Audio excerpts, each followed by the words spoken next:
बिस्मिल्लाहिर्रहमानिर्रहीम। तो आज का हमारा जो टॉपिक है वो है हेमाटोलॉजिकल डिसऑर्डर के बारे में। हेमाटोलॉजिकल डिसऑर्डर क्या होता है? जब हमारे पास नॉर्मल बॉडी के मतलब जो मतलब ब्लड होता है उसमें से हमारे पास क्या हो जाती है, एबनॉर्मेलिटीज़ आती है। इसको हम क्या कहते हैं? हेमाटोलॉजिकल डिसऑर्डर कहते हैं। तो इसमें से हमारे पास मुख्तलिफ डिसऑर्डर है जो हम स्टेप बाय स्टेप डिस्कस करेंगे। इससे पहले ऑब्जेक्टिव है वो आप खुद ही पढ़ लेना। सबसे पहले आता है anaemia, the most common haematological disorder in all age. Anaemia जो है ये हमारे पास क्या होता है? सबसे ज़्यादा होता है। और ये हमारे पास क्या होता है? एक खून की क्या होती है? एक बीमारी होती है जो कि हमारे पास किसी भी उम्र में होता है। एनीमिया में क्या होता है? Decrease in the number of red blood cell and over haemoglobin concentration below the normal range. Anaemia में क्या होता है? हमारे पास जो रेड ब्लड सेल होता है और इसी तरह हमारे पास जो हीमोग्लोबिन होता है जो रेड ब्लड सेल के अंदर होता है उसकी मिकदार क्या हो जाती है? कम हो जाती है नॉर्मल रेंज से। ठीक है ना? आपने सीबीसी देखा होगा, उसमें से हमारे पास रेड ब्लड होते हैं और इसी तरह हमारे पास एचबी वगैरह क्या होती है? लिखी होती है। तो हमारे पास उसकी एक खास रेंज होती है। अगर उस रेंज से हमारे पास रेड ब्लड कम हो और हीमोग्लोबिन कम हो तो इसको हम क्या कहेंगे? एनीमिया कहेंगे। फिर हमारे पास बोलते हैं decreasing oxygen carrying capacity of blood. इसकी वजह से हमारे पास क्या हो जाती है? जो ऑक्सीजन होता है वो हमारे पास सेल वगैरह को क्या होता है? प्रॉपर नहीं मिलता। क्योंकि हीमोग्लोबिन का क्या काम है? जो रेड ब्लड सेल में मौजूद होता है हीमोग्लोबिन का काम ये है, ये हमारे पास क्या करते हैं? ऑक्सीजन को क्या करता है? ट्रांसपोर्ट करता है आल टिश्यूज़ में। ठीक है। फिर ये हमारे पास बता ले red blood cell count normal वेरियो। हमारे पास रेड ब्लड सेल की हमारे पास नॉर्मल तादाद कितनी होती है? रेड ब्लड सेल की नॉर्मल तादाद मेल में कितनी होती है? 4.7 टू 6.1 मिलियन सेल होती है। और फीमेल में कितनी होती है रेड ब्लड सेल की नॉर्मल तादाद? 4.2 से लेकर 5.4 तक होता है। इसी तरह हमारे पास हीमोग्लोबिन की अगर हम बात करें जो कि हमारे पास हमारे पास क्या होता है? एक प्रोटीन होता है जिसमें से हमारे पास मेल में कितने होता है? 13.8 टू 17.2, फीमेल में 12.1 टू 15.1 GMDL। फिर हमारे पास क्या होते हैं? हेमाटोक्राट जो हमारे पास क्या होते हैं? नए रेड ब्लड सेल बनते हैं। मेल में कितने बनते हैं? 40 टू 50.3%। फिर हमारे पास आते हैं corpuscular indices, calculation that allow the characteristic of average size and haemoglobin content in individual erythrocyte to be determined.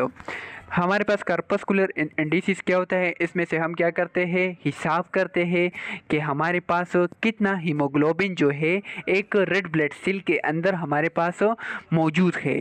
ठीक है ना? इसको हम क्या कहते हैं? कार्पस्कुलर इंडिसेस कहते हैं। ठीक है ना? यानी हमारे पास कितना हीमोग्लोबिन जो है एक रेड ब्लड सेल के अंदर मौजूद है उसको हम कैसे मालूम करेंगे? उसको हम मालूम करेंगे मतलब किस तरह मालूम करेंगे कि हमारे पास रेड ब्लड सेल के अंदर कितना हीमोग्लोबिन मौजूद है? तो उसको हम मालूम करेंगे मेन कार्पस्कुलर वॉल्यूम से और मीन कार्पस्कुलर हीमोग्लोबिन से क्या करेंगे? मालूम करेंगे। फिर ये हमारे पास क्या है?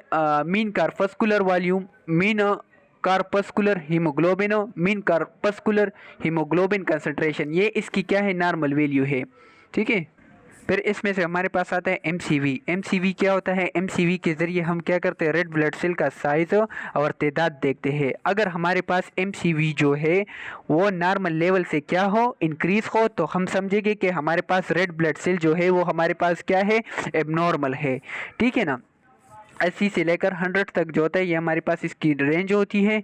ठीक है। अगर हमारे पास एमसीवी मतलब अगर हमारे पास एमसीवी का लेवल क्या हो? नॉर्मल रेंज से बड़ा हो तो हम समझेंगे कि हमारे पास जो रेड ब्लड सेल है उसका साइज़ जो है वो हमारे पास क्या है? एबनॉर्मल है। ठीक है। इसके बाद आता है हमारे पास एमसीएच आता है। एमसीएच में क्या होता है? एमसीएच में हम ये जानते हैं कि हमारे एक रेड ब्लड सेल में कितनी हीमोग्लोबिन की तादाद कितनी है। इसको हम क्या कहते हैं? एमसीएच कहते हैं। 27 से लेकर -331 ये हमारे पास इसकी नॉर्मल रेंज है। ठीक है। एमसीएच में क्या देखते हैं? एमसीएच में हम जानते हैं कि हमारे पास रेड ब्लड सेल में हमारे पास हीमोग्लोबिन की तादाद कितनी है। ठीक है। फिर हमारे पास आते एमसीएचसी। इसमें से हम रेड ब्लड सेल की मतलब तादाद को क्या करते हैं? काउंट करते हैं। ठीक है ना? MCH से हम क्या क्या करते हैं, हम ये देखते हैं कि हमारे पास हीमोग्लोबिन कितना मौजूद है और रेड ब्लड कितना मौजूद है, ठीक है ना। MCH का नॉर्मल रेंज कितना है, ये हमारे पास 32 माइनस 36 हो।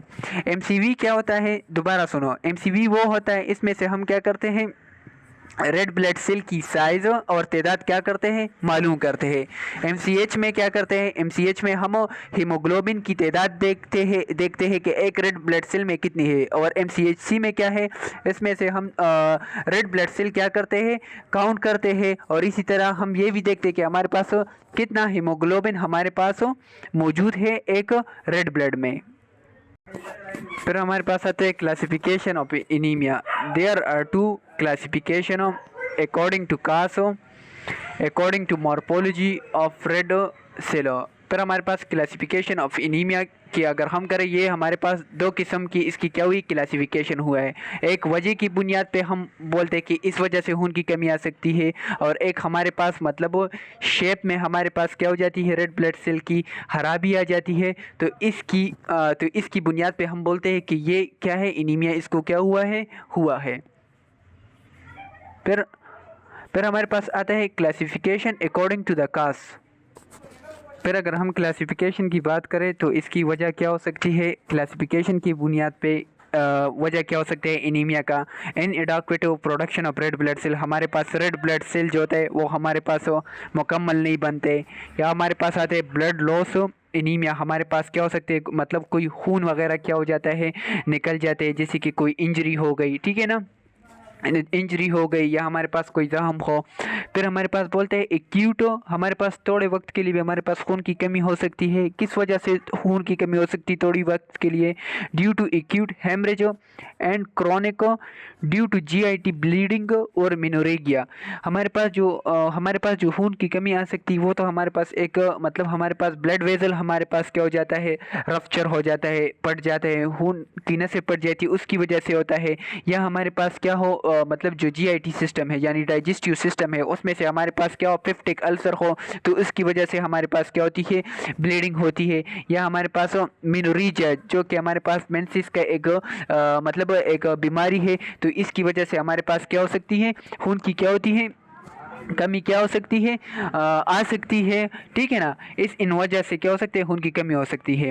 या हमारे पास excessive destruction of red blood cell, या हमारे पास क्या होते हैं, रेड ब्लड सेल बहुत क्या होते हैं, टूटते हैं, हमारे पास जिस्म में कोई खराबी आ जाती है, तो इसकी वजह से भी हमारे पास क्या हो सकता है, खून की क्या हो सकती है, कमी क्या हो सकती है। जब हमारे पास ज़्यादा रेड ब्लड सेल टूटते हैं, इसको हम क्या कहते हैं, हीमोलाइसिस कहते हैं। फिर हमारे पास आता है क्लासिफिकेशन अकॉर्डिंग टू मॉर्फोलॉजी, जो शेप के लिहाज से हमारे पास क्या हो सकती है, खून की कमी हो सकती है, तो वो हमारे पास इसका वो अभी हम पढ़ेंगे, ठीक है।